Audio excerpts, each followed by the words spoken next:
The science and practical uses of electrolyzed reduced water in brain and neurological issues with Dr. Corinne Allen. Okay, we're going to go into some depth now about science and the practical uses of this water. And this water has several names, but right now we're going to call it electrolyzed ionized water. Electrolyzed reduced water, ERW or EI water, but those will be names that you'll find referring to this type of water that we're using. And we're particularly going to, again, take another level of focus on the brain and neurological problems. So this is going to go in some depth, and when you see the depth that we have, that we're going to give you in paperwork and in CDs and in DVDs, you're going to be thrilled because you're going to have all kinds of tools to be able to use this. So we're going to take the electrolyzed water, and you know how it sets up with the positive and negative polarity, and it becomes drinking water that contains a lot of molecular hydrogen and some of the platinum particles. Now, the platinum particles are actually very healthy for us. They're not damaging to the system at all, and of course they come from medical grade, so that makes them even more safe.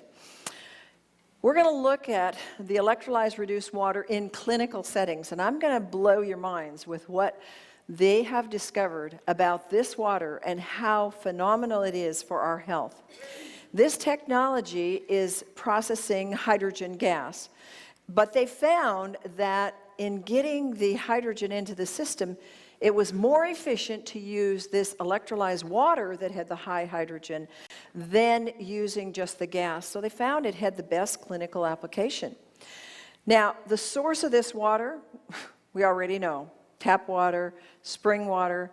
And you know, I live in the country, so everybody epitomizes the spring water and the beautiful, clean, quote, water that we get that's really not clean because the chemtrails are dumping it in the mountains, and the chemicals that they spray in the forests when we have fires are polluting all our streams. So really, our spring water isn't really that clean, and I already gave you a clue of how our well waters, they're clean, but they're acid.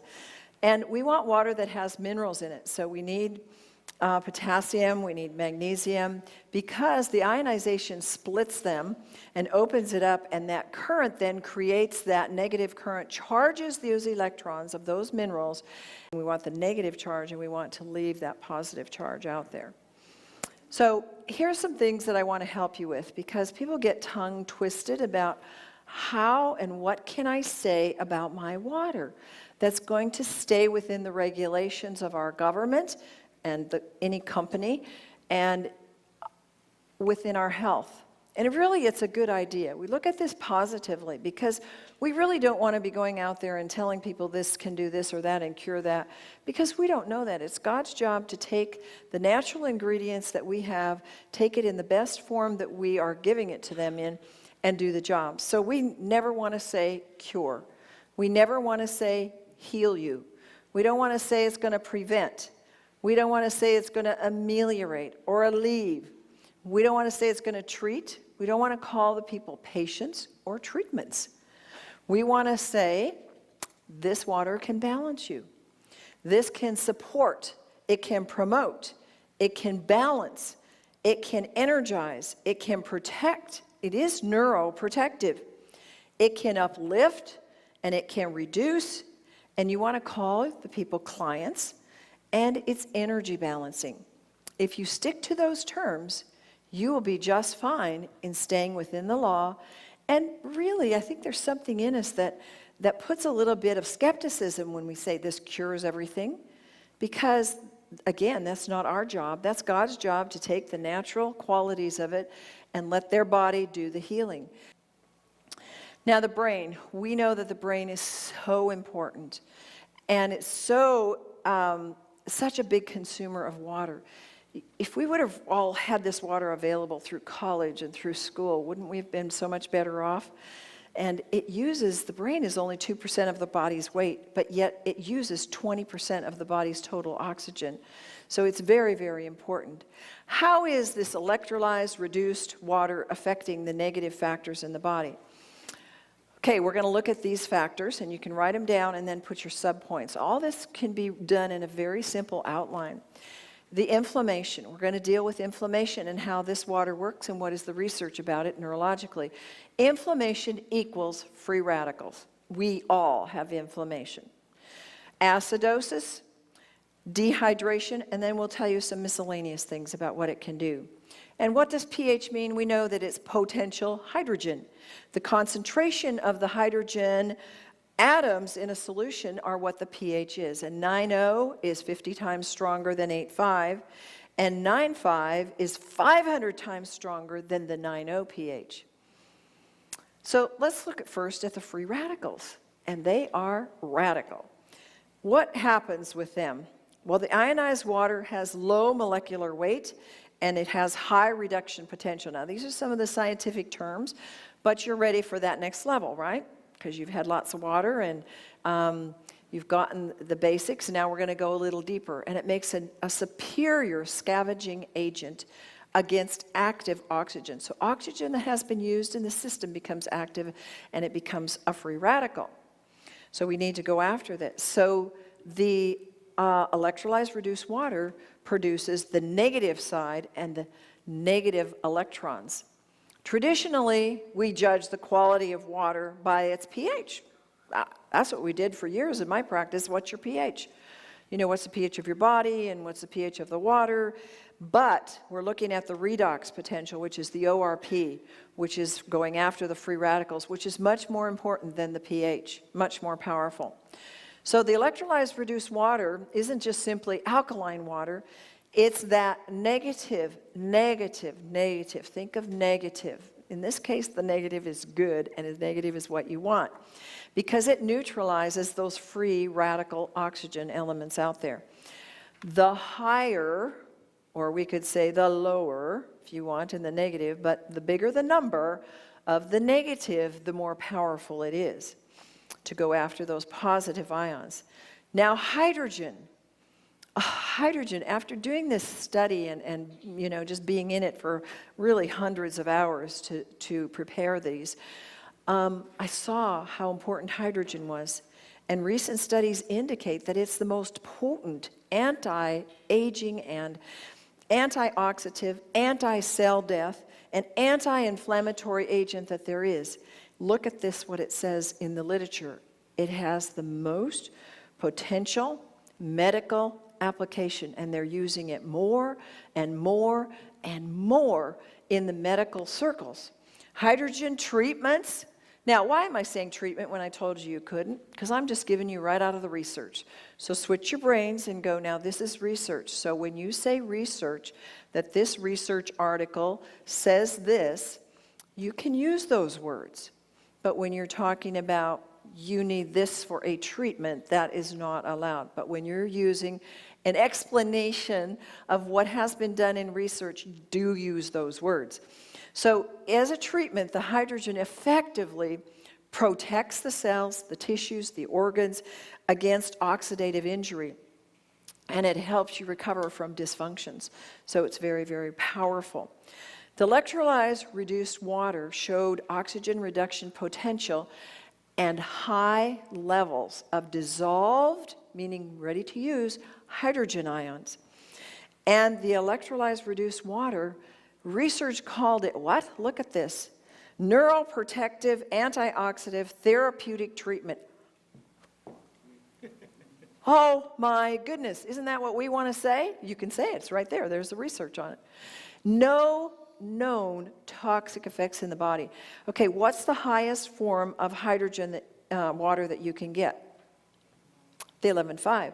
When I read this over and over and over and over again, and then I saw there are no known toxic effects to this high hydrogen water, I go, let's go for it.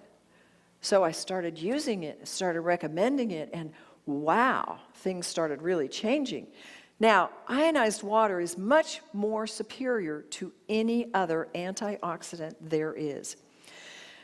Why reduce the free radicals? Why do we want to get rid of them? The plus charged electrons? Well, we already know this because they cause disease. And they are the most damaging molecules in the body. We want to get rid of them. And they're highly unstable. and they are electron deficient, so they're going to go and they're going to take our good electrons from our body. We don't want them there. The brain and oxidative stress. Sometimes we don't get the idea that so much of our daily life is bringing in free radicals. So here's just a reminder on what some of those are. Because the brain needs so much oxygen, and it's the most vulnerable part to oxidative damage, we need to get rid of things that cause it. So breathing creates oxidation. Infection creates it. A lot of times people have infection in their body that's long-term, whether it's a fungus in your feet, or whether it's a tooth infection, or whether it's some kind of a dormant or latent bacteria or a virus. Ultraviolet rays, things like having a microwave. Did you ever stop to think that you're giving yourself a good dose of aging, free radicals, when you use that microwave? Don't you think that you're saving yourself anything? I don't know, someday I'll figure out how many glasses of 11.5 or 9.5 water you need for one dose of that microwaved food that you've done. Damaging, very damaging to your systems. Of course, smoking and alcohol and stress and cell phones. This is another thing. We live in a technical world. It's not going backwards. I could stand and preach from the topest mountain on every TV station, and nobody's going to let their cell phones go. I'm not. We live by them. We live with our computers today. So how do we stop the EMF, the electromagnetic fields that are coming and beaming in our brains and causing all this damage and all, every time you go up there, you're pushing in free radicals. You're raising your levels. The way you can do it is to use these diodes that stop the waves and push them back out. And I put a big one on my computer. I have them in the house for whole house systems for wireless, and I have them on my phone. And we put them everywhere to block this, because I don't want those waves putting more free radicals into me. So try to look at your life and write down right now all the ways that you're getting free radicals into your system, and you're thinking you're drinking enough water to conquer those. You got to really compensate for all that we're putting in. If you're not eating 100% unpolluted food, you're getting free radicals, the pesticides, the pollutants, those little molecules of metals and toxins that are in there, they're pollution. The preservatives and the chemicals, they're all adding free radicals to our system. And they alone can cause brain damage. If there's too much coming in, that inflammation can result in more damage to the system. So the positively charged electron water, any liquid, including drinking water, that has that positive ORP, oxygen reduction potential, it's unable to neutralize the active oxygen and the free radicals. Anybody that gets that concept, and again, this is an easy little thing. Did you know that this is happening in your body? Do you have a way, I'm telling you how to present this to people, do you have a way to deal with that? Oh yeah, I take this juice, and I take CoQ10, and I take vitamin E and vitamin A. Did you know that there's nothing that's going to get ahead of that when 80% of your brain and 75% of your body is water? What do you think about having something that could be the medium through water to neutralize all that? Wouldn't that make more sense to you to get there faster than a pill? Yeah, people will start to think. So you want to get rid of that in your system and move it out. And so you want the right kind of water. Oxygen, free radicals contribute to all kinds of diseases. And we know the first and most important one is heart disease. Then we know that we have a lot of strokes. How many of you know people that have had a stroke in the last year? Wow, that's way too many. Every single one of those could be prevented, and that's what the research says. It could be prevented by having electrolyzed reduced water. Cancer. Cancer is just very acid. Oh my goodness, you can turn that around very easily. Diabetes, arthritis, cataracts, and many more, which we're not going to take time to go into all of those here. Now look at this. This is a pretty powerful statement. You might want to write it down. The study of neuroprotective effects of the electrolyzed reduced water results suggest that this water, here it is, beneficial for what? Prevention and alleviation of oxidative stress induced what kind? Neurodegenerative diseases. They're all over in our society. I don't care what the name of it is. I don't care if it's a new name, an old name, if it's a severe one or a mild one. There's your answer. There's that piece of evidence that says that's exactly how we can deal with it. Now we know that research proves that free radicals, the oxidative stress, the positive electrons cause brain and neurological problems. It is such a state today that in our society, people who have Alzheimer's, people who have Parkinson's, people who have ALS, people who have depression, they're like this. Where'd it come from? It didn't drop out of the sky. You created it. And it creates because of these factors in our body and our minds. The free radical, the oxidative stress, the induced neurological diseases, look at what they are. Attention deficit, Lou Gehrig's, Alzheimer's, anxiety, arteriosclerosis, autism, bipolar, blood-brain barrier problems, depression, multiple sclerosis, obsessive-compulsive, Parkinson's, post-traumatic stress, seizures, stress, strokes, Tourette's, traumatic brain injuries. They're all caused and have with them the inflammation. Look at this. How many of you have heard, lots and lots of people, maybe you in this audience, maybe many of you, have had a diagnosis of attention deficit disorder. Look what the research says. Most oxidative stress at the cellular level is caused by the free radicals damaging the healthy cell. And the research says it is the what? Root cause of disorders like attention deficit. Wow, tell you what, I get parents that many times are pressured by the school to put their child on a drug because they are a little off in their behavior. And so because they have a full classroom themselves and this one's kind of out of line, they're pushing to get that child. And many parents come and say, what do I do?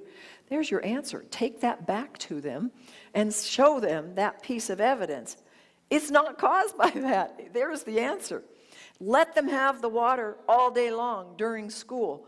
Let them go to the bathroom when they need to. And then let's see how the behavior is. Alzheimer's and the blood-brain barrier. Remember that every neurological disorder that we're talking about has first a blood-brain barrier opening. Some incident.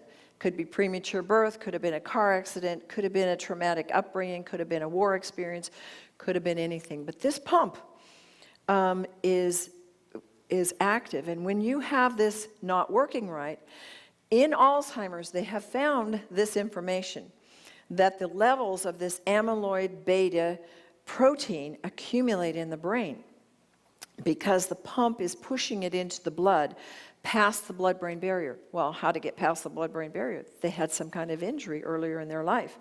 And the pump in the blood-brain barrier is what removes the beta protein from the brain into the bloodstream and pushes it in there. And when that pump malfunctions, you get this hardening or amyloid tissue trapped in the brain, causing the memory and the learning to be affected. And this inflammation, they think, can be the cause of the malfunction in Alzheimer's. Now, hydrogen water improves Alzheimer's memory. I have to tell you the most amazing thing that I've seen, and the quickest thing I've seen. I had a gal I've been working with since maybe December, November, who has pretty severe Alzheimer's. I saw her in January in Virginia. We did several trauma sessions on her. She'd already been on a nutritional program. She'd been on the high hydrogen water, very much of it. And she was getting better. But Even doing the session, she wasn't quite all there with us, so we kind of worked with her husband as a surrogate. I then saw her in March in our healing house. She's going, I know what our problem is now. We're all dysfunctional, and we need to do this, and we need to do that. She was back with us. It was so amazing. And we continued. We had them for about 8-9 days. We continued to give them the high hydrogen water and continued. Now we have the other side of it. What got her there? What are the dysfunctional behaviors that got her there? And so she's ready to work on those. It's really, really been exciting to see that. But drinking the high hydrogen water, in research, what does it say? It ameliorates the cognitive impairment in these mice where they did the study. Now, cardiovascular issues, we know this is a huge problem. And even many of you in the room may have cardiovascular. I think it's when they did studies on the men that were killed in the Korean War. Now, that was before some of your time, but in time when some of us were children too. They found that these 19, 20-year-olds had advanced arteriosclerosis way back then. They didn't even have nearly the free radicals and the positive electrons and the things that we have today going into us. But they found that in them. Now, survivors of heart attacks usually are left with brain injury. Why? Because they lose oxygen, and that stopping of the oxygen can kill brain cells. That ongoing injury can occur from that inflammation. This is something that people don't understand. Because once you've had a trauma to the brain and it hasn't stopped, traumatic brain injuries, hits on the head, even premature births, if that inflammation is not totally stopped, it continues to create more inflammation and continues to create killing and dying of the brain cells. And this is why people can go into brain neurological problems later on in life. Now, infants with congenital heart disease with surgery have often had brain injury. Why? Because their hearts aren't pumping enough oxygen into the body and into the brain. And they often will have behavior problems or things that, are off. Whenever you see just a behavior problem, it's a brain problem. And anger problems. Yes, there are ways to deal with it, and all the wonderful ways that you need to deal with it. You need to incorporate, the love, the discipline, the spiritual things, but go back to the core of it as well. Now, if you show there's much brain injury that comes from this toxicity just due to the inflammation. The heart statistics of heart disease have been the leading cause of death in the U.S. for what? 80 years. Do you know that you have the key to unlock that? Wait till you see what the research says about this. It's a major cause of disability, probably one of the major categories of drugs that are used today. Heart disease results in a high expenditure of health care, and coronary heart disease is projected to cost, look at this, $151.6 billion in direct and indirect costs back in 2007, and it's not stopping, it's continuing to go up. Inflammation is implicated in the cause of the arteriosclerosis. Oxidative stress causes arteriosclerosis. When you have all these positive ions going in there, they clump together, the cholesterol's build, clogs the system, the dehydration is affecting that. And look at this. Anybody that says, well, I'm taking my vitamins and I'm doing all these antioxidants, look what the research says. Antioxidants failed to show marked success in preventing arteriosclerotic diseases. Whoa. But the arteriosclerotic lesions, or what's damaged tissue, was significantly reduced with electrolyzed reduced water. Do you realize how powerful that statement is? Nothing works in the vitamin community. Nothing. That's what they said. I didn't say it. But they said the water is the only thing that significantly reduces the heart and prevents. So they're drinking the high hydrogen dissolved water. And how do you get that? You have to get it in the 9.0, the 9.5, the 11.5. These are the waters, 8.5. It's in there. Now look at ALS. This is something else. That's neuroinflammation contributes to this. That's the research. And there's increasing evidence that this ongoing inflammation accompanies the death of those neurons that lead to ALS. Anxiety and inflammation. Oh, people that have anxiety can be very, very tormented. And I don't have to ask if any of you have that. You know, it's tormenting to have that kind of anxiety. And the serotonin goes down, and it affects the hormones and the neurotransmitters, and it makes the dopamine levels rise, and the excitatory transmitters go up. The glutamate, you don't want those high, but they raise. And so this is part of what can happen when you have too much of this inflammation. Autism and inflammation, that's well known in the autism community, that autism has signs of inflammation according to the St. Johns Hopkins researchers. They're well known. They all have inflammation. They have huge amounts of inflammation. That's why the little 4-year-old I told you about who's drinking the high hydrogen water is doing fine on it, because they all have such high levels of it in their brains. And it's really, the inflammatory response is local. It's not in the rest of their body. It's mostly in their brain. Now, inflammation and the blood-brain barrier. Results demonstrate that a prolonged systemic inflammatory response in the early, which is the postnatal period in rats, causes an increase the blood-brain barrier permeability.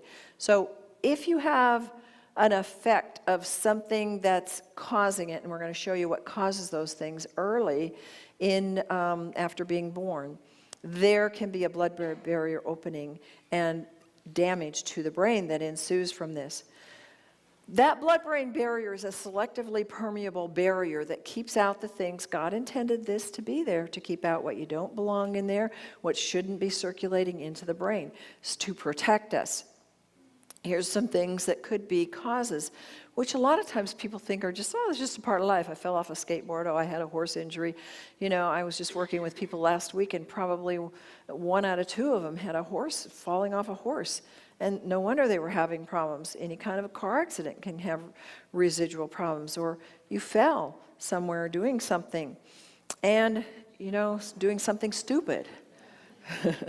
And sometimes people don't realize this, but I've seen this in my practice where people have amphibians like snakes or iguanas or things that are reptiles, and they have contracted some kind of virus or disease from them. Well, any kind of these exotic animals can cause you to have some kind of a very serious bacteria or virus, which can then cause a blood-brain barrier injury.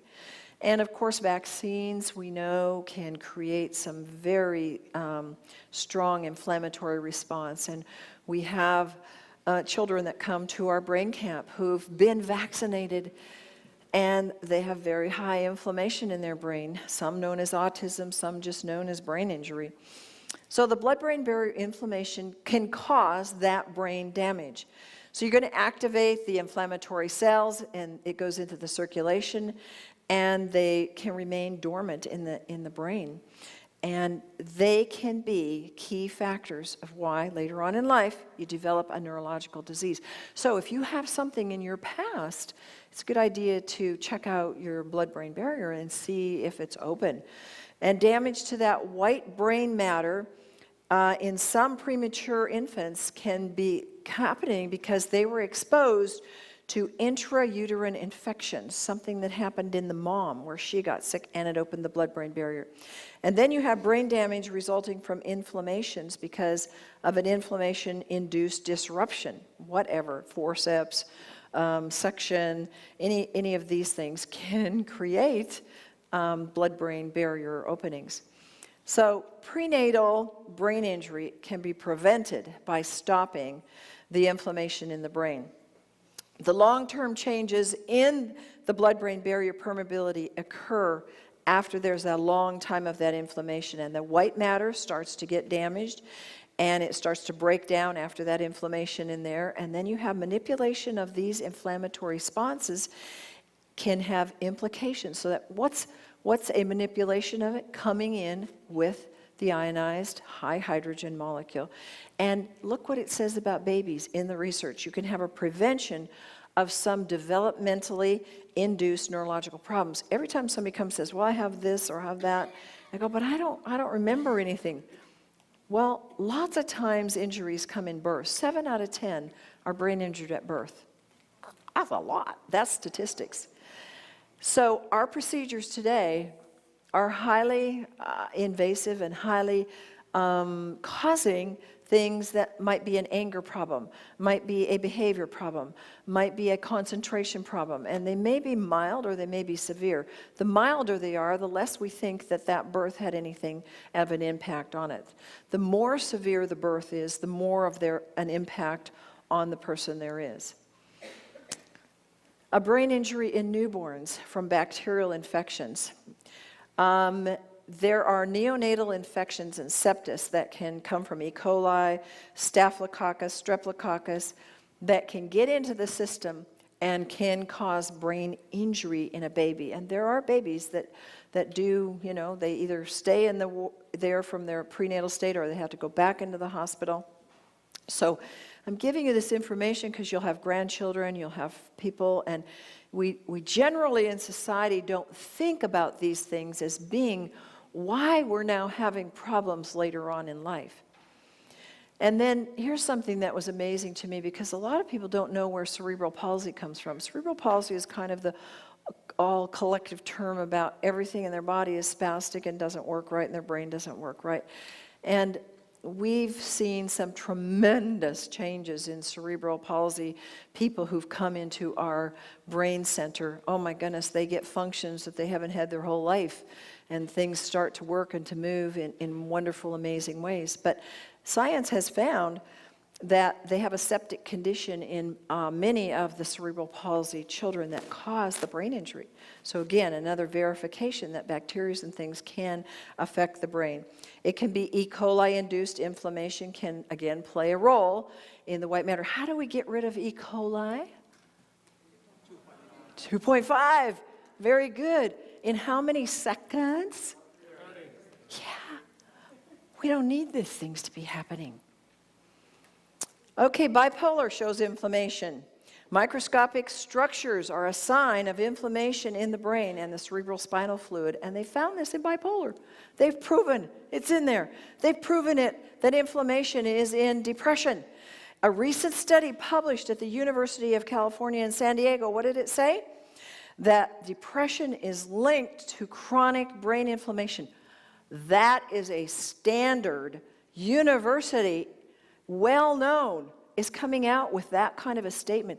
Wow, that is big. Brain cells, the astrocytes, deteriorate in that inflammation, and then the inflammation continues. Remember, this is a cycle that goes on and on and on and on and on. And more inflammation in the depression. The inflammatory biomarkers are detected in animal models with depression. Less than 2/3 of the depressed patients achieve remission using what? The current drugs. So what do? They flip the drug. They flip them, and they add more, and it gets worse and worse for the person. Evidence that the inflammatory pathways play an important role in the pathophysiology, that means the development of depression.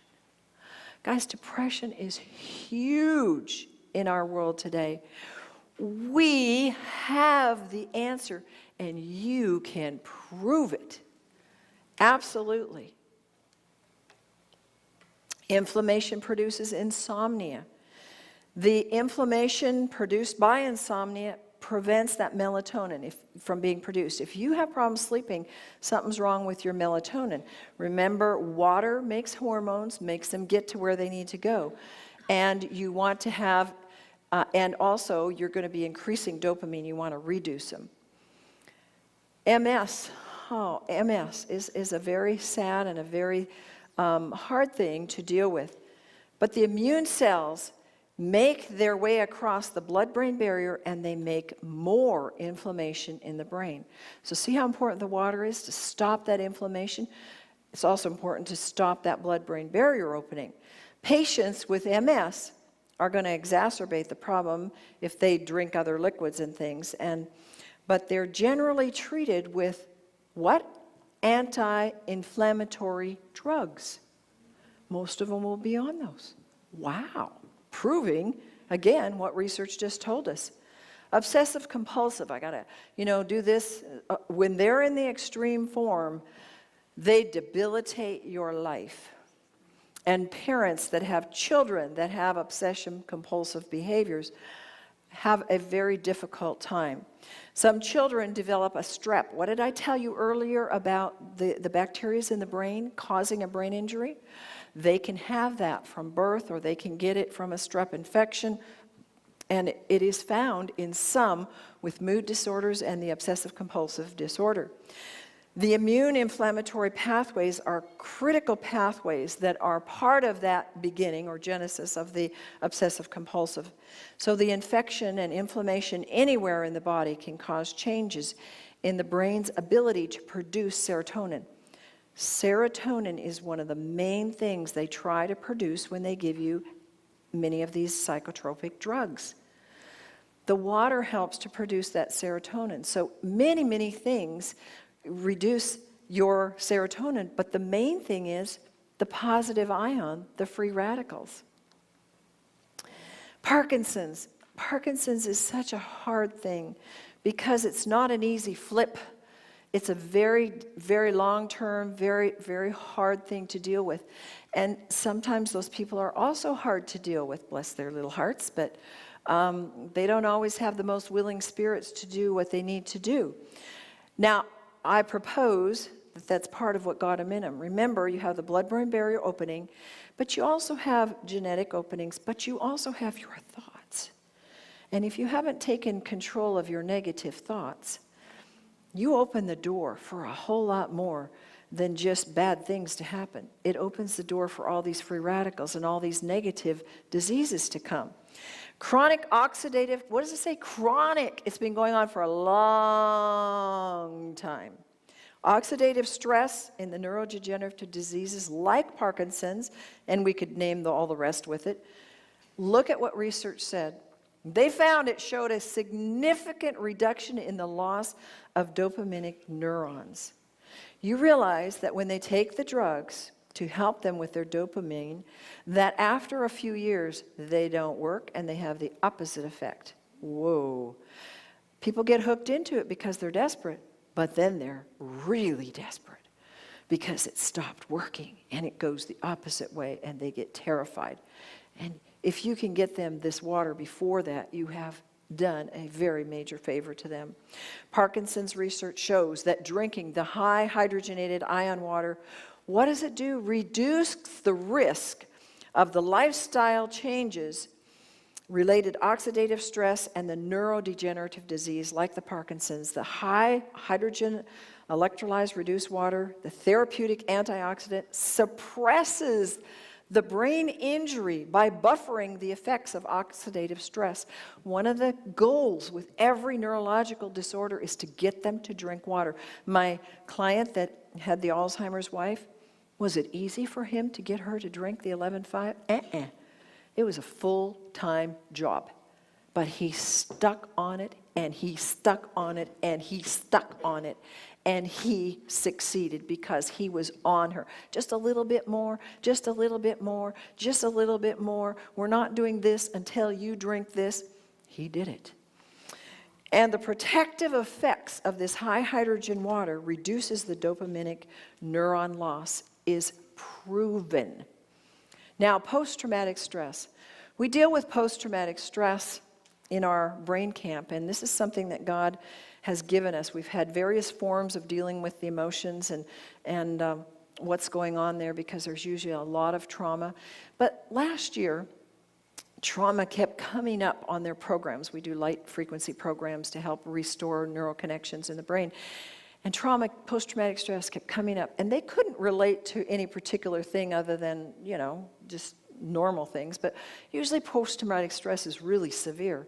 And what we discovered is that anything negative, anything that you view negative, anything that has happened to you that is not going well in your life is putting into this pile of post-traumatic stress.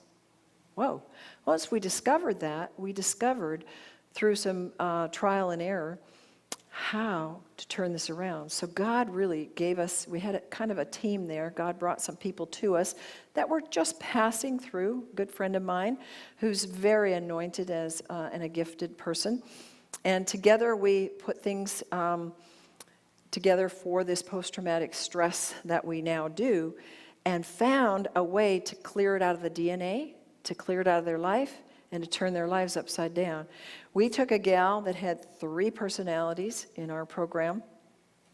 She had a whole history of stress and a whole truckload of drugs that they put her on. Every time she would exhibit another personality, they'd throw her in the mental hospital and give her another drug.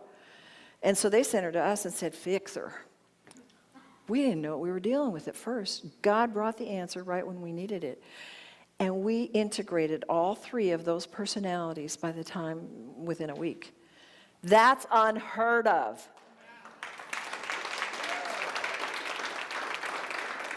And as a result of that, we saw what we had. And so we knew she had brain injury, obviously. To this day, I got an email from her mother. She's a totally different person. Totally. In 12 days. Unheard of.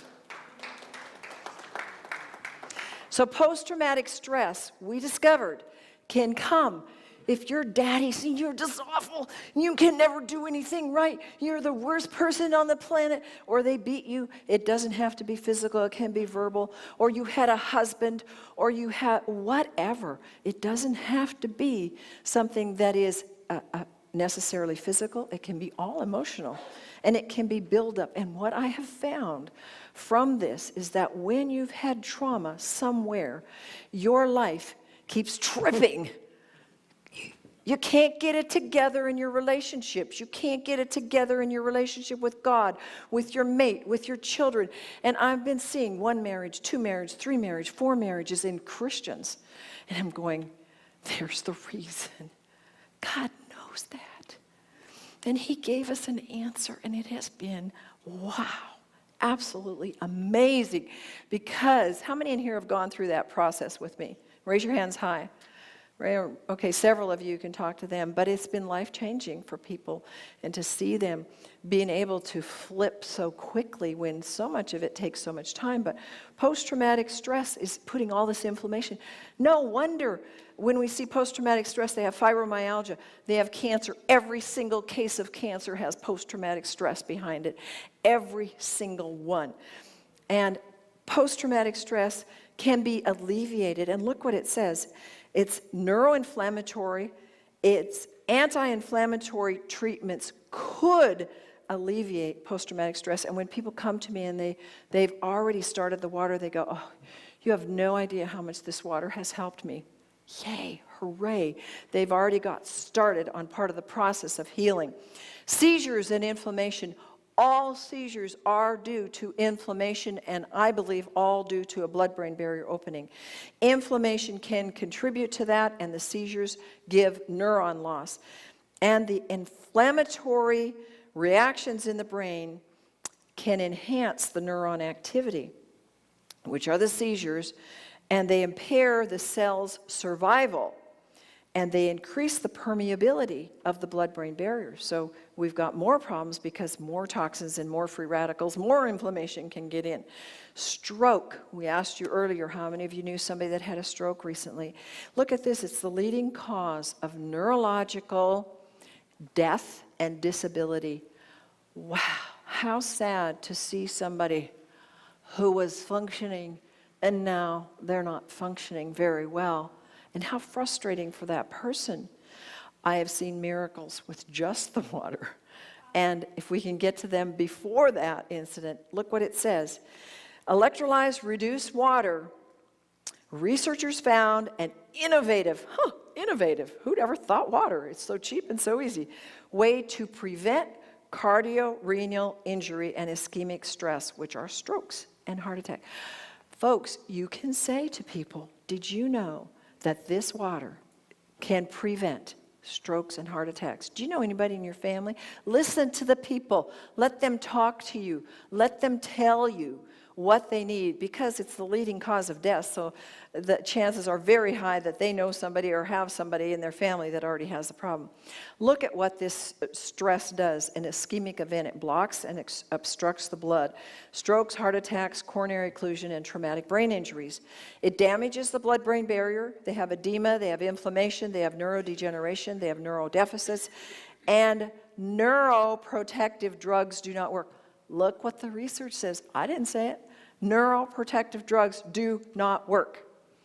Strokes, more on that. We've got the electrolyzed water, suppresses the generation of the hydrogen peroxide during the oxidative stress, which makes more free radicals that can be evolved in the progressive cellular injury. Positive results, look at this, what research says. Positive results are obtained in strokes without any supplements except the water. That's powerful. Now you know why we call it living water. It's God's flowing water for us today, and you are His tool.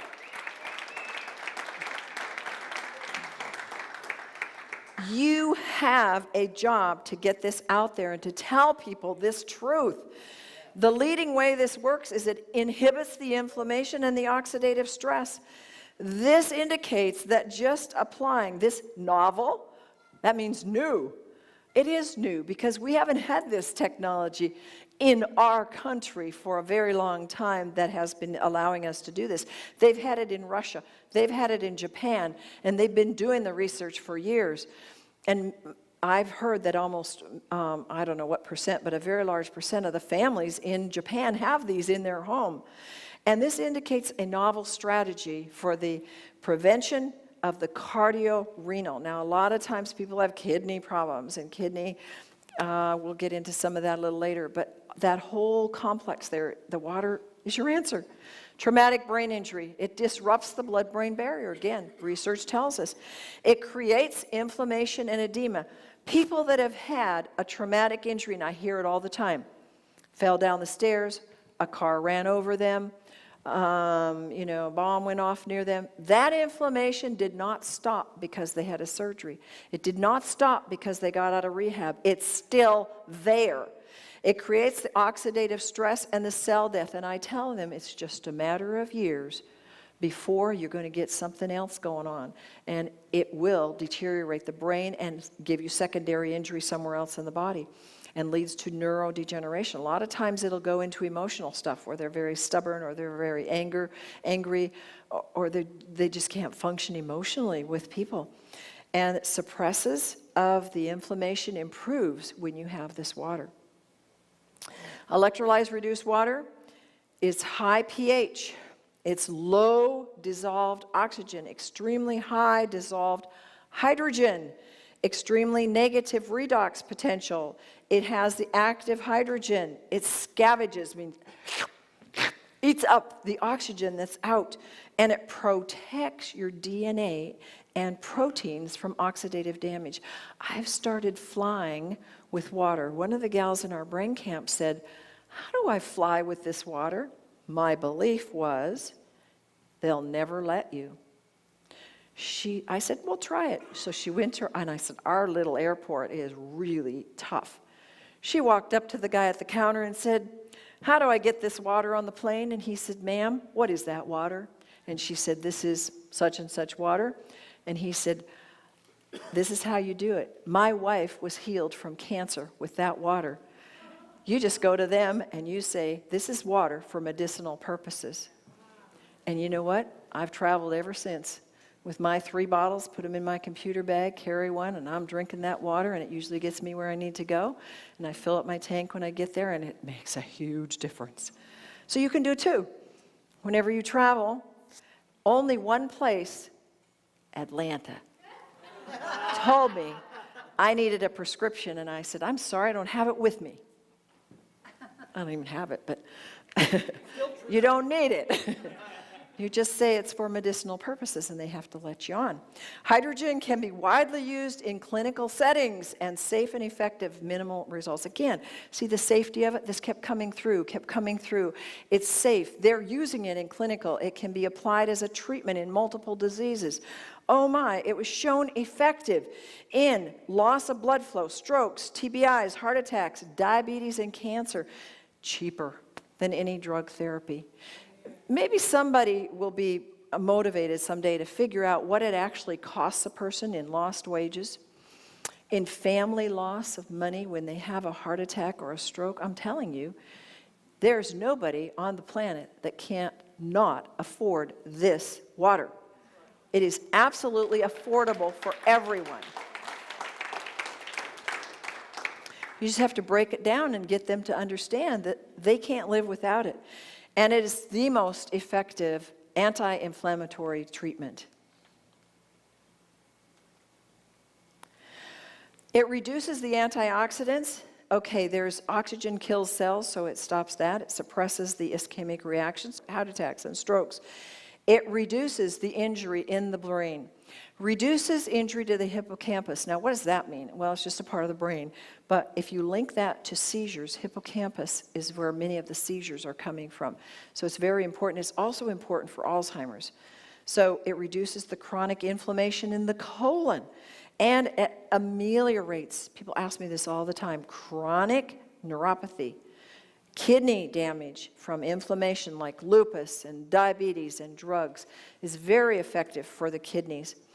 The electrolyzed water in neuron diseases, it's continuous, what's that word? Continuous consumption.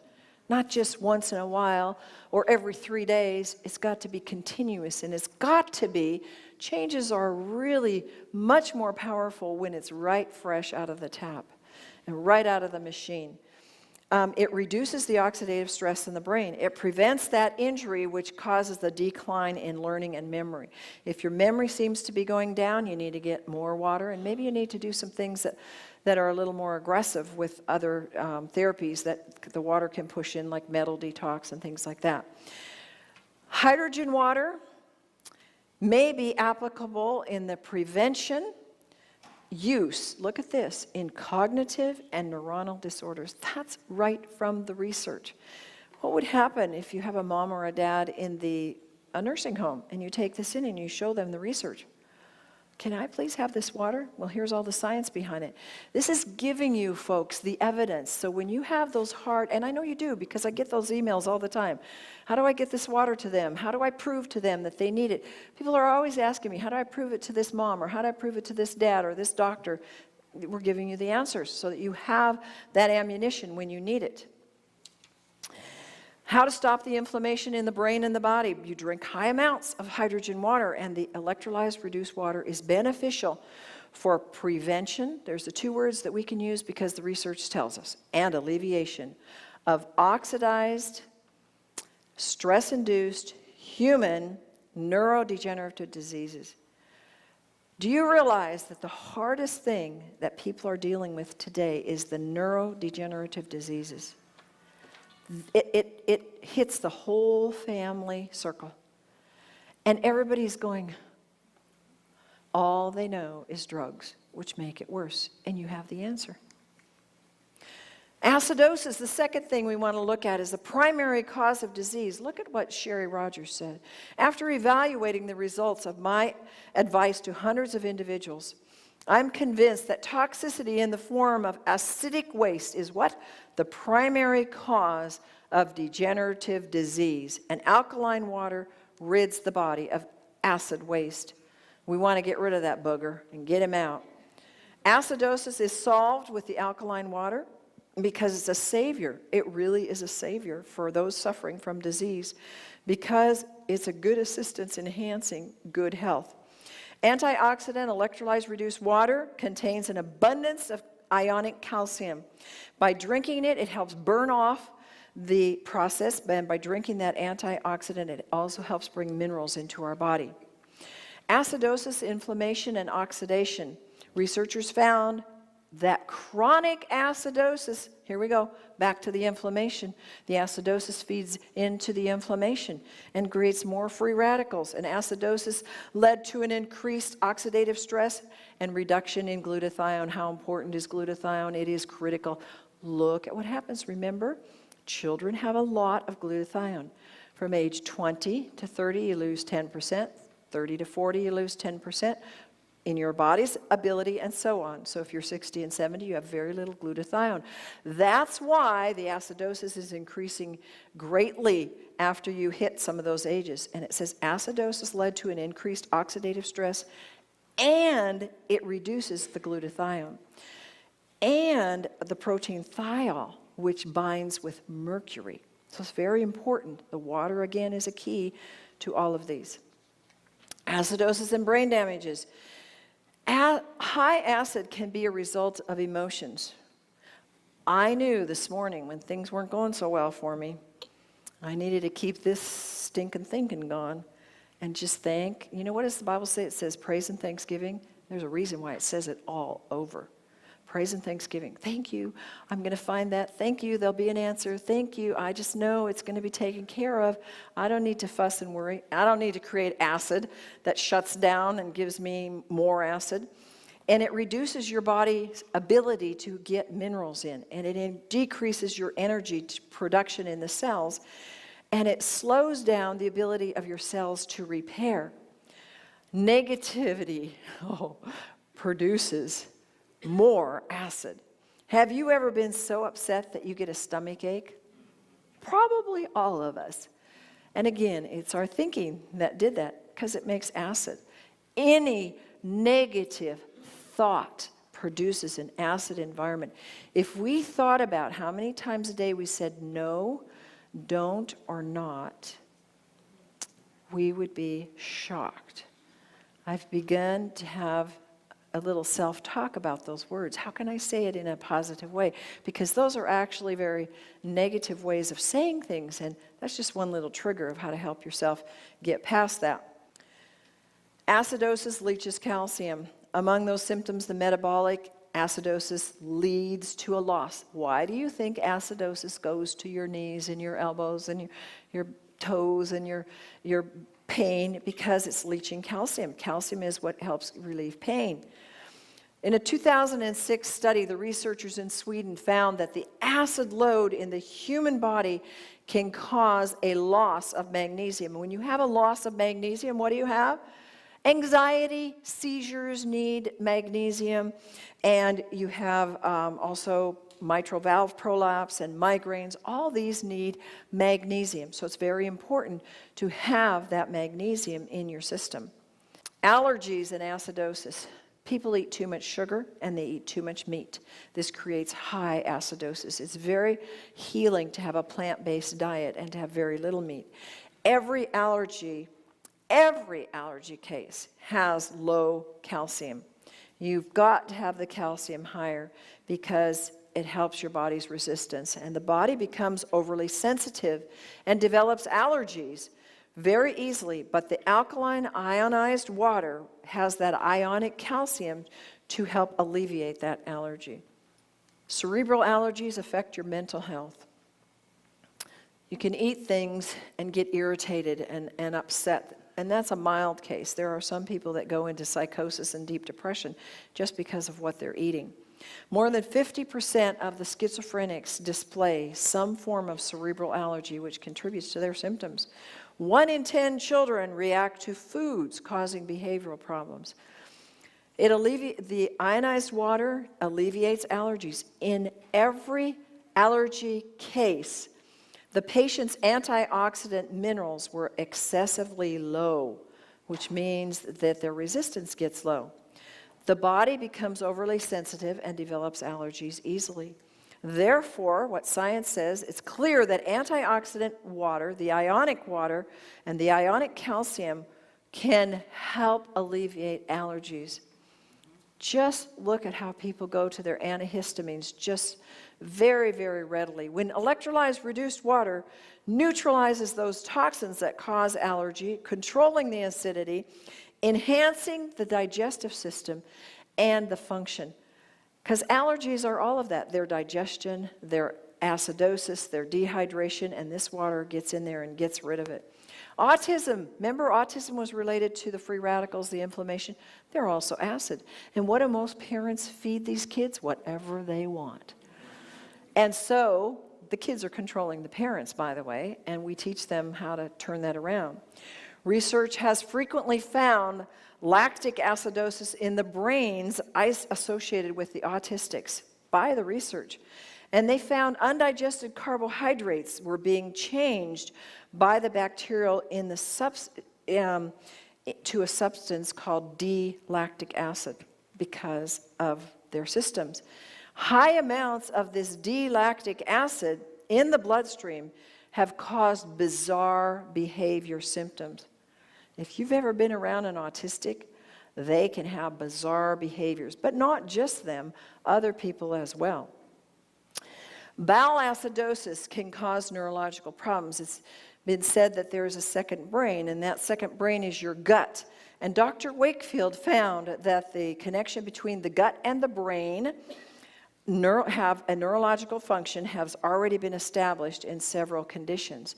So they know this. They know that if you have an overgrowth of this acid-tolerant bacteria in the bowel, this D-lactic acidosis, it can cause aggression, it can cause stupor, movement disorders, it can cause involuntary jerking, and especially in the hands and other symptoms. It's very, very important to get that acidosis out of there. Now here's a really exciting thing about ionized water and the normalization of the stomach secretions, because everybody has this question like, what will this do to my normal acid in the stomach? The important role of ionized water in our stomach to neutralize the secretion and strengthen its functions can't be overstated. So you have the importance of ionized water in our stomach. It neutralizes the secretions and it strengthens them. But after consuming it for 1 to 3 minutes, the gastric juices increase 1.5 times. One of the most commonly taken things are antacids, right? Well, most people don't even need them after a week on the water because it starts secreting more of those and it normalizes, brings to balance. That's why you can't ever get too alkaline with the water, because it balances you. Nature knows what to do when it gets the right things. Now, if it's going to normalize, you have chlorhydra, which is low hydrochloric acid, means you need a hydrochloric acid supplement, but most people don't know that, so they don't take anything, and they can't digest their food, so they're getting an upset stomach. Ionized water, look at this, will stimulate the stomach cells to secrete more gastric juice, and this will in turn enhance the digestion and your use of minerals. Well, let's say you have too much gastric juice. The ionized water will neutralize the excessive gastric juice. How does it do that? Because it's living water. It knows what to do. It's made here by God. He put all that message in that water. And so it neutralizes if it needs to, and it makes it go up or down, whatever it needs to do. It proved in research to normalize the gastric secretions. So the pH of the gastric will still remain normal when you drink some of this water. Now there's been the question, do I drink water with the meal or do I not? Well, the naturopathic answer is no water with your meal. But I like to take my vitamins with my meal because they're coenzymes and they need to go with food. So I did a little experiment and I got, okay, I got all this research, I'm with it, it's not going to destroy my hydrochloric acid because the false belief is it will dilute your hydrochloric acid. Did I just prove otherwise? Science says no. So I started taking a little bit with my meal and it actually enhances my digestion. So you can do that with feeling good about it, like you're not breaking a health rule now, because that's what science tells us. This proves the ability of the water to neutralize as well as stimulate the secretion. Anxiety and acidosis, oh my goodness. Acidosis can cause anxiety disorders. And the more anxiety one has, the more acid they are. What a great thing to have for somebody that's anxious. If somebody's going through a hard time, they're crying a lot, they're just feeling upset, a lot of fear, get them the water. Severe acidosis can give them the shortness in breath, anxiety, confusion, and even memory loss. Anxiety and panic attacks. More people have panic attacks than you realize. And the studies that show the brain pH changes as a result of your fear. What again drives that? Your mind. So you can drive that pH up or down according to your thinking. And patients with panic disorders will generate excess lactic acid in their brains, which makes them more acidic. And there is a mechanism to change the acidity in the brain. And what is it? The electrolyzed reduced water. Per research says we can get rid of it. Alzheimer's and acidosis. Whew. The Alzheimer's chronic damage to the cerebral vascular brain capillaries, and it causes acidosis and neuroregeneration. Brain cells will die if you're too acidic. The death of the brain neurons and the glial cells came from the extracellular acidosis. And the researchers found that cell death can be both a function of the amount and the rapidity of the acidification intracellularly. So the more junk food you're eating, the more negative thoughts you have, one cycle creates another, the more brain injuries you've had, it just goes on and on. Panic attacks in the brain. pH acidity was found to be a factor, verified by science, in panic attacks in key junctures in the brain. The brain pH acid is critical, part of the mechanisms that go on with fear behaviors. A large increase or decrease in the brain acidity can seriously affect brain functioning. What was that word? Increase or decrease. So we can either get better or worse. But it can happen if we move that acidosis out of there. And when you take that water that's high hydrogen and you're putting it in your mouth, it's absorbing directly, quickly into the brain. MS and acidosis. Acidosis is ultimately the important factor contributing. Contributing is what, remember I said they don't really know what causes MS? Here's a piece of research that says they do know. They do know that acidosis is one of the most important contributing factors to MS and all other neurodegenerative diseases. Parkinson's and acidosis. Research has shown that Parkinson's is associated with this cerebral lactic acidosis. Post-traumatic stress and acidosis. Stress and anxiety are the principal acid generators in the diet and in the body for if you've had post-traumatic stress. And what did I tell you earlier? Everybody that I know has post-traumatic stress. Whether you think you have or not, you got any negatives in your background, and we all have had them. We've got some of that generating. Sleep deprivation is very common. By the way, post-traumatic stress is always behind sleep problems. And people that have and always behind fibromyalgia. And all these things just build and build and build. And the acidosis is there. And these increase the acid levels.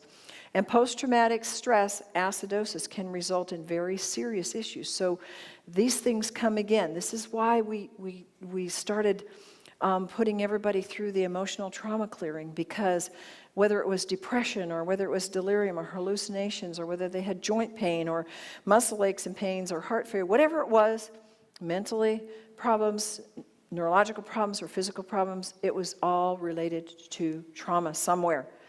And research verifies that for us. Acidosis and ischemic strokes. Researchers have found that when there's too much carbon dioxide in the brain and the blood, the extracellular pH becomes acidic. And when this occurred along with the event, like the stroke, wow, the acidosis enhanced the brain injury. So if you're on this water and you haven't quite done enough to clean up all the arteries and get everything, your stroke will never be as severe. It can't be, because the research says you've already cleaned some of it up. They found that the damage in these events is even more severe because of the acidosis. Now, the third thing we're going to talk about is the dehydration and the electrolyzed reduced water and how that affects, in science, all these brain and neurological disorders. We know it's accumulative. We know we need 16,000 gallons in a lifetime. We know that 75% of the people on the planet are dehydrated, and 1/3 of the Americans have such a weak thirst that they think It's really dehydration, and they go to water. Dehydration causes a breach in the blood-brain barrier. Whoa! Ever seen people drop over in a basketball event from playing too hard? Ever seen people drop over dead in those events? They're dehydrated. That's all it is. But you have marathons like this where somebody, had an event and they're dehydrated. Just that dehydration now causes them to have a blood-brain barrier incident and a brain damage. I'm of the strong opinion, says one of the researchers, that dehydration that comprises the protective shield of the blood-brain, it comprises the protective shield of the blood-brain barrier is the primary cause of most of the diseases of the central nervous system. And this is this Iranian doctor again. And he discovered that just by working with the people and seeing what water did for them. The hexagonal water hydrates the brain. It's 6 times more hydrating than any other water. There's microclustered, gets deeply into the cells. It can get to the nooks and crannies of the body. And people absorb more of this water because it tastes good. How many of you notice how good it tastes and you just crave it? I used to have to force myself. I'd put out a gallon of water and I'd just go, what can I add to this water? And it was well water. What can I add to this water so I'll drink it? I had to force, not anymore. I crave it, absolutely crave it. And you know that it has the electrical potential, and so it's even more powerful. Now, dehydration and Alzheimer's. I showed you before a Alzheimer's brain. You can see it's all shriveled up. More than 5 million Americans have it. How many in this room, raise your hands high, have a relative or a close friend that has Alzheimer's? Look at that amount. That's huge. And it affects everybody in that circle. You're affected by it, right? Yes, it's making you think, if nothing else. Then we have 10% increase in 5 years. They say in the statistics that it's rising really exponentially. It's a dementia epidemic. Nearly 1 in 2 people over 85 have Alzheimer's.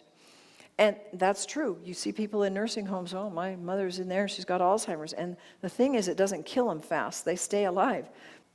The vasopressin is the neuropeptide that is responsible for the water homeostasis, and it is your defense against dehydration. And 8 out of 9 Alzheimer's disease showed low in this vasopressin marker. And the disease research showed a greater degree of dehydration. Dehydration is your key for Alzheimer's, absolutely and totally. Now, brain functioning. This isn't just for the little kids, but those of you that have grandkids and people that you can influence in this age group, we need to really take this to heart because their psychomotor skills, their mental skills, their performance during a 24-hour fluid intake was tested. And they found that there was a significant deterioration in their test solving and a deterioration in their mental and psychomotor skills. And just a 2% drop affected their fuzziness and their brain memory. Wow. If you've got any children, teach them this. And by the way, get these videos and show them to your children. They'll get it. And they show it to them over and over, and they will become experts in this, and they'll be out there telling their classmates, you need this water. Dehydration and mental performance has been shown to be a reliable predictor of increasing frailty and mental performance and poor quality of life. What does that mean? It's a reliable predictor? Well, you can look at everybody out there that's not on this water and go, their quality of life is not what it could be. That's a very powerful statement. How many of you had your quality of life raised by drinking this water? We should have a big amen for this water. Absolutely. But the research tells us that. Trouble with basic math can have problems with focus. Depression lowers the psychomotor processing speed, and memory problems and concentration problems. So this is very, very important for us to have the right kind of water, and it causes a problem with confusion. Well, what was I saying? Where am I? Anybody know where we are? Oh, God. Oh, I know you guys. There is an abundance of clinical evidence implicating dehydration is the common precipitant of acute confusion. Oh my goodness. I have a neat story to tell you. Last weekend I was in this Bellingham area, and a guy got up there and talked about this water. He had a heart mission to help people. He had no money and no way to do this. Just a heart. I'm giving you little clues how to get there. And he said, I'm going to go to FEMA and I'm going to tell him. He was Canadian. FEMA doesn't let Canadians in. I need training.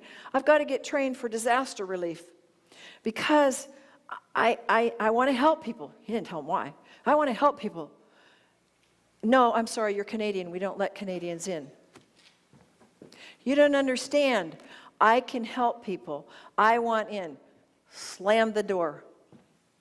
You don't understand. I really want this training. I will be very good. I will work for you in America. They finally gave him the training.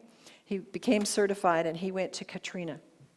He also went to Haiti when they had the earthquake. And guess what? He called the company and said, this is what I'm going to do. And they said, blessings, we will support you with all this equipment and all these plastic containers that are collapsible to help you fill the water. He went to Haiti. That water saved hundreds of lives.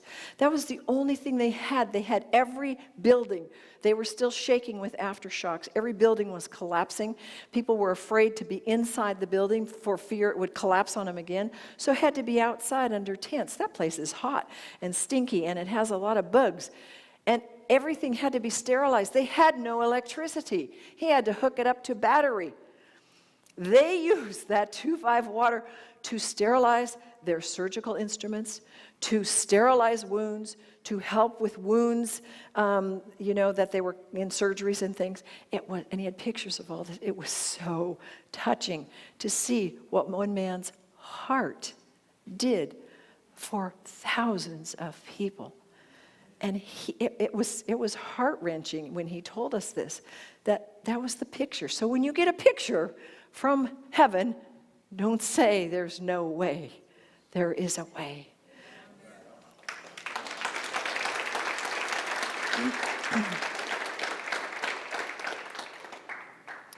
Delirium is a common sign when they have that of dehydration, and there's 3 brain areas that are most vulnerable to the effects of dehydration in the reticular activating system, which affects your attentiveness and your wakefulness. The autonomic structures that regulate psychomotor and regulatory functions and the cortical and the midbrain are all responsible for thought and memory and perception. And dehydration is a factor in delirium as a manifestation of a cognitive dysfunction. Dehydration affects moods, fatigue, and confusion, and the researchers found that it was associated with negative moods. Negative people, give them the water. Don't argue with them, just give them the water, and including their fatigue and their confusion. You know that just as much dehydration, 1 and 2%, can be powerful enough to drop their moods and to move them into a negative state of fatigue and confusion. And we don't want to be spinning like this. We want to be out of it, and we want to be in control. That blood-brain barrier again, Dr. Batman-Halj says dehydration can cause that breach in the blood-brain barrier, and it compromises the integrity of the normal brain functions. And it compromises the protective shield that blood-brain barrier has, and it's the primary cause, that blood-brain barrier, of most diseases of the central nervous system. We have it in depression. It uses up the brain amino acids. We have it causing anxiety. We have it in macular degeneration. I have seen marvelous things in macular. It just dries up the eye. You put the drops right in the eye. And Russian researchers have linked the beginning of macular degeneration. And here's their research. They encourage their patients to use the water to treat the disease. Amazing. You wouldn't hear that in the United States. And then dehydration and multiple sclerosis. They've got to begin drinking the water in proliferate amounts and stop drinking the coffee and stop drinking the things that are sucking the water. And borderline personalities and psychological problems, they did a study and they found that they all drank a lot less water, which resulted in the strong correlation that most of their problems came from dehydration and seizures. We already told you a lot about this, how important it is. It affects the inflammation. It leads them to the seizures, and then it gives them more brain injury, and more complications come because of the dehydration. And stress. We have many military people, and many of you probably have relatives or family that have been in the military. I've worked with them, and they have post-traumatic stress. What those people have had to deal with is sometimes unbelievable, and they can't even speak it most of the time. And 20, 30 years later, they can be having behavior problems, marriage problems, financial problems, goal problems related to that stress. The combat stress just alone can cause them to have post-traumatic stress, which can cause their reaction time to be decreased. Recognition of visual patterns took longer. These are the testing they did on them, and it took 40% longer in their motor and memory learning. And they had emotional symptoms of tension, depression, anger, fatigue, confusion. When people are shut down and they are uptight, they have trauma. And it helps you have a better heart when you understand that that person is abusive or that person doesn't communicate because they have something in them that is hurt and has not been resolved. And we can now resolve that so quickly. It's so exciting, and the water is a big part of it. I'm going to give you some special uses. One of the researchers, or several, say a very important thing. I told you how bad mercury is and can come from our grains. All of our grains are getting sprayed with mercury. Well, guess what? Subjects were found to be protected from the toxic effects of mercury with by drinking alkaline water. And do you know that if you have any mercury fillings left in your mouth, number one, get them out. But until you do, every time you chew, you're off-gassing mercury into your brain, which is causing death of brain cells. But if you drink the water, it says it protects. Pretty amazing. Now, anorexia nervosa, we know this is a very life-threatening disorder, and it's significantly effective in helping that fermentation that occurs in their gut that causes them to want to do more. And they found the weight of the cecal contents was significantly reduced in the alkaline group. They also found that the amount of short-linked fatty acids in the cecal contents, an indicator of abnormal enterofermentation, was significantly declined with this water. H. pylori, how many of you know what that is? It's a little infection that gets into the stomach and can lay there for a lot of years and can cause a lot of problems. The relationship with this and Alzheimer's, this is something the research found to be connected, that in 88% of the patients with Alzheimer's, they had this infection. Isn't that interesting? What kind of water takes care of it? The 2,5 will take it out of the system. The H. pylori bacteria in the electrolyzed water, they found, this was at a symposium, they reported the hyperoxidized is the 2,5, was good for treating ulcers in the stomach and the duodenal. And the doctor uses the hyperoxidized pH of 2,5 and a redox potential of a plus 1,100 millivolts. The patient, what is this? Cured faster than any conventional treatment? Whoa! And they also drank, not only did they take the 2,5, but on the other side, they drank copious amounts of the electrolyzed reduced water. And the bacteria treated with the hyperoxidized water was seen through an electron microscope to be what? Clearly dead. Tote dead. Side effects of the hyperoxidized water? What? When people say to you, oh, don't drink that, you can't drink that, I go, it's totally harmless. This is big-time researchers who've done this, and they've documented it and put it there. That's why I started drinking it and telling people to drink it. Kidney. We're seeing kidney problems today, and this water is relieving the symptoms in the kidney. Here is a key. I get a question, well, what about? They have this they're on a dialysis or they're really fragile with their kidneys. I'm not saying this. The research says hemodialysis evoked oxidation stress. The electrolyzed reduced water, what does it do? Induced erythrocyte impairment in the end stage, so they were able to help them in end stage with the dialysis. Now, this is a cool study that they've gone into the hospitals, probably not in the US, but they've taken the endoscopes that they go up the rear end with, and they usually use them for with chemicals to disinfect them, and they've actually taken the 2,5 water, and they found that it stops the spread, and it's safer to use that. And they use that. Now the hyperoxidized water, which is what it's called, created by the electrolysis, provides that disinfectant. That's why that guy could go to Haiti and they could use it with total success in sterilizing all the instruments. And they were desperate. They didn't have anything else. So they used it. The endoscopes were first washed in high alkaline. What's that, 11.5? That dissolves the proteins, breaks it down, and the stomach fluids that are on it. And then they put it in the hyperoxidized water, and the ample data support that the hyperoxidized water killed almost any kind of virus or bacteria, and it has great disinfectant abilities. Now here's one you want to see. We live out on a farm, and when something happens to us, we better have something around us that can help us. My husband was helping me fix my mess. I'd been using the tractor and the rototiller behind the tractor to get my garden ready, and I didn't move the drip hose properly, so they wrapped around the rototiller and ruined them. And I couldn't get him out, so honey, go fix it, please. Sure, he loves me, he'll go do it. But he was pulling him and pulled back and ripped his hand open, and he never, ever says help. He came running in, and it goes right past my office on the bottom floor. Help, help, help! I'm going, oh no, what's wrong?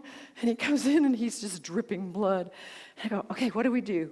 We don't run to the hospital. I'm not telling you what to do, I'm just telling you what we do. And because I've seen very severe injuries that we've been able to deal with, I go, okay, what are we going to do? So we got 11.5 water. I go, the first thing is not bacteria. The first thing is inflammation. Soak it in there. Keep it in there. We got to stop this bleeding. It definitely needed stitches. So he stuck it in the water, and he held it there an hour and a half. And took it out, and then we put some lavender on it and bandaged it up. And the next day, it kind of stuck to it, so we soaked it off in the water again. And in 2 to 3 days, the third day, there wasn't even any inflammation. You didn't need any stitches. There isn't even a scar there today. We don't even know where it is. It's been said that you have a first aid in this machine, and I believe it totally from what we've seen.